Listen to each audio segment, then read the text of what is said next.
shir gogol xaaro ah oo ay soo qaban qaabiyeen midowga beelaha banaandiriga oo ka kooban 49 beelood ayaa lagu qabtay magaalada Muqdisho sida warkan oo inoogu dhameystiray wariyaheenna Cabdirashiid Sandheere oo nagu la sugan xarunta telefishinka magaalada Muqdisho. Shirkan gogol xaarka ahaa oo ay soo qaban qaabiyeen qowmiyadda midowga beelaha banaandiriga oo ka kooban 49 beelood oo lagu casuumay beelaha mudulood oo kamid ah beelaha dhaqanka Soomaaliyeed ayaa waxa lagu qabtay gudaha magaalada Muqdisho. Munaasabadan oo ahayd mid aad loo soo agaasimay oo soo qaban qaabiyay gudoomiyaha qowmiyadda midowga beelaha banaandiriga Cadda Suufi ayaa waxa ka soo qayb galay waxgaradka iyo dhaqanka beelaha banaandiriga علماء الدين أخوان يهنو مسؤولين كتير سندولة فدرالك الصومالية إمام محمد يوسف أو إمام كباش مدلود أيا وحالو قبتي جودها مجال مقدشو وقرن وحا مناسبة ده فري أمباسيتور مريدي قف أو كم إذا أمباسيتورات الصوماليات وحنا وقرن شرحات كبيرة كلن كان يوجد وحنبارين هي العا حقي صوب حي تذكر بنادرية أو الدول ماي وحدول ماي تذكر أو بنادر الدول ماي waayo wuxuu leeyahay isgaamus anaadii joogo anaadii hallaya marka wixii waa dhamaaday waxaa soo baxeen 49 qabiil waa ka badan yihiin inta hadda oo waaweynka 49 qabiil waa shaanshi oo balaaran ogtiin waa hal ku fadhisaa marka hal wax lagu fadhisaa kursi inta kale dhan waa la siiyay nin walba kursigiisa waa la siiyay marka waxaan rabnaa culumo ninkaas waa leeyahay waxaa soo dhan laga soo jeestay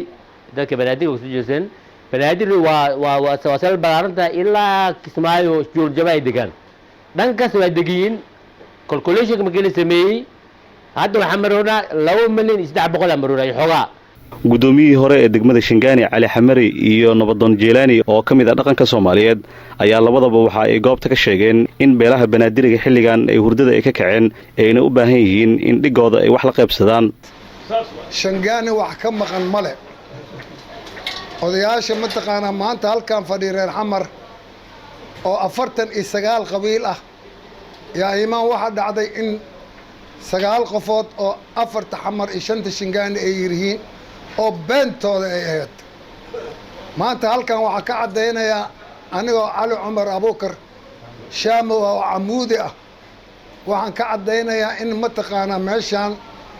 ay tahay 49 qabiil oo iyo wixii la jiro oo dhulka lagu duubay maanta alxamdulillah yaani mudulooda oo dhan yaan halkan waxa ka cadeynayaa in aan mataqaanaa dadkaas ay dulmanaayeen 25 sano inay dhiigayna cabayeen waa ma santiin marka anoo ku hadlaya magaca gudoomiyahayga cadde suufi cadde magac u saxbiya cadda yaani aad buu u dadaalay cadde u saxbiya anoo magaciis ku hadlayo anu waxaan leeyahay waqtan iyo sagaalka oo mataqaan banaadiriga ah oo maanta idin martiqaaday waxay idin soo dhaweynaysaa banaadir kaliya xamar kaliya ma ahne ilaa gudaha iyo dibadda ugaas Cabdullaahi oo kamid ah dhaqanka Soomaaliyeed ayaa waxa uu madasha ka sheegay in beelaha banaadiriga iyo beelaha mudulood ay yihiin kuwa walaalo ah dhaqankooduna uu yahay mid soo jireen ah wuxuuna sheegay in wada shaqeynta labada beelood halka laga xoojin doono runtii waxa way aan iskaashano meesha aan macnaheedu ka soo qaadayna waxa way aan iskaashano labadan beelood waa dadkii gobolka Banaadir deganaa milkiyadeeda ahaa naxaankeeda ahaa u baahnaa in magaaladan nabadgelyadeeda iyo horumarkeeda ay ka shaqeeyaan in la iska kaashado arintaas aad iyo aad aan u soo dhaweynaynaa waana idinku garab taagannahay muduloodna garabkiina ka dayaysiin insha Allah ta'ala sida walaalihiin mudulood u tawdeen oo ugu baahantiina annagana walaalihiin Banaadir ugu baahannahay ugu dambeyn waxaa munaasabada soo xiray kana duceeyay goobta ay munaasabada ka dhaceysay Imaam Maxamed Yuusuf oo ah imaamka mudulood wuxuuna duco iyo dardaaran iskugu diray 49 kan beelood ee ka kooban yihiin beelaha banaadiriga maanta ciidan banaadira oo walaalaheena reer xamar ah noo dhigtay gogasha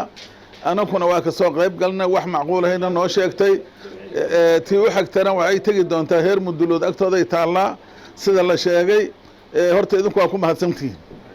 midda lamaad maqaamka magaalada Muqdisho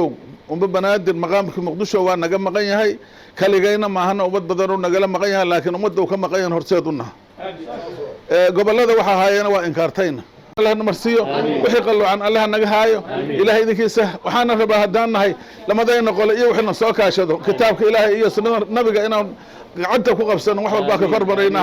Cabdirashiid Sandheere raadiyaha iyo telefishinka SBC muqdisho.